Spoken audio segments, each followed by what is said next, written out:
celebrating 15 years of Young Turks. Now, one of the big thrust areas of the budget was digital payments, and it was, in fact, one of the 10 themes that the finance minister outlined in his budget. And why this has more currency now is because it comes in the aftermath of the note ban and the subsequent evangelization of digital payments that kind of put not just mobile wallets, but also fintech startups front and center.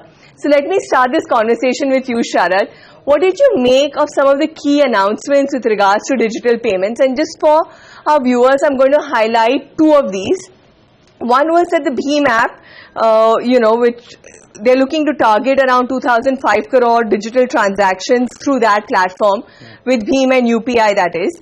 And that they were going to now encourage the use of BHIM by bringing in stuff like referral bonus for individuals and a cashback scheme, perhaps picking up, a sort of strand from what private mobile wallet companies do. And then the other one, of course, was Aadhaar Pay, which the finance minister said will be launched shortly to kind of enable people with no debit cards or mobile phones to use that as a POS. So, Sharad, what did you make of the entire thrust on digital payments and these 2 points in particular? So the way this will work is actually among the many kinds of payments that are possible, the most important payment is the person to the merchant. And the merchant, the merchant says, that the panwala says, sir, pay me in digital cash, I'll pay him in digital cash, right? And so the merchant adoption is very critical. And one of the things that is important for merchant adoption is flow-based lending. And therefore, it is flow-based lending that will bring the merchant adoption to happen. And for that flow-based lending to take place, there are a number of things that need to be done. Wholesale capital has to be made available. Data, which is the driver for this, has to become available. And there's talk about that happening with the BHIM app. But what did you make of, some of the key announcements which seem to kind of favor BHIM as a app that was available over some of the others that over the incumbents, so to speak? We were personally a bit disappointed that all the SOPs and benefit were for BHIM and so-called Aadhaar Pay, and the current incumbents were totally left out.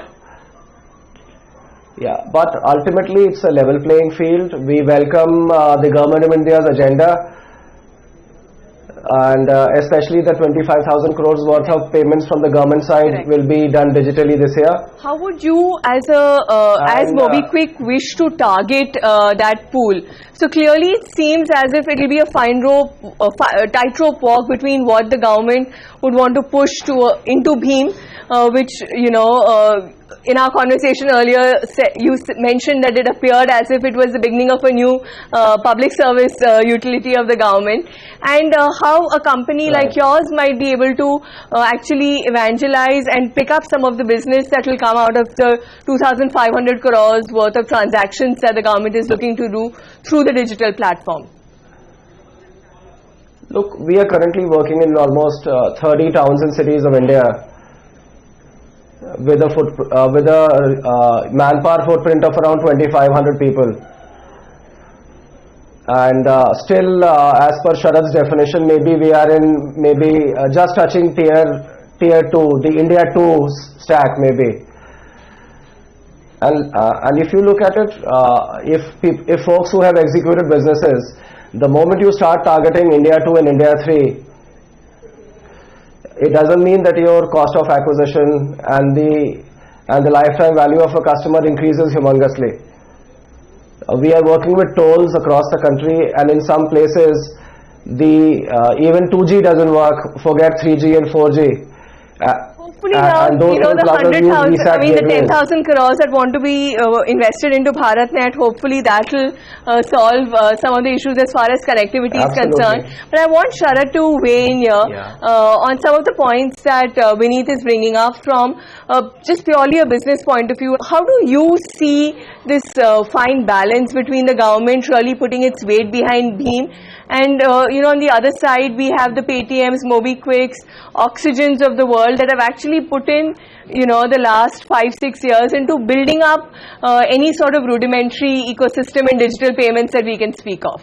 Bheem is a starter reference app, and literally, even if you see today the daily lottery that is taking place to, encourage people to adopt UPI, it is not being given only to Bheem users or transactions that have been initiated on Bheem. This is being given to any transaction. In fact, Bheem has no privileged access to the UPI infrastructure. It is just another app. So I think this anxiety about Bheem being a government app that will dominate is overblown, misplaced. It is meant to actually be what Google does with Nexus devices, to demonstrate the power of the infrastructure so that everybody else can build better devices than that. In fact, that is why the most notable announcement here is the creation of the Payment Regulatory Board. Correct. And the reason for that is that, there is a serious interest in the government to create a level playing field. That was actually seen as one of the most positive announcements, at least in this particular ecosystem. What are some of the issues that you think that presently exist that will be addressed by this? I think the biggest issue and the first issue that should be addressed is interoperability between wallets.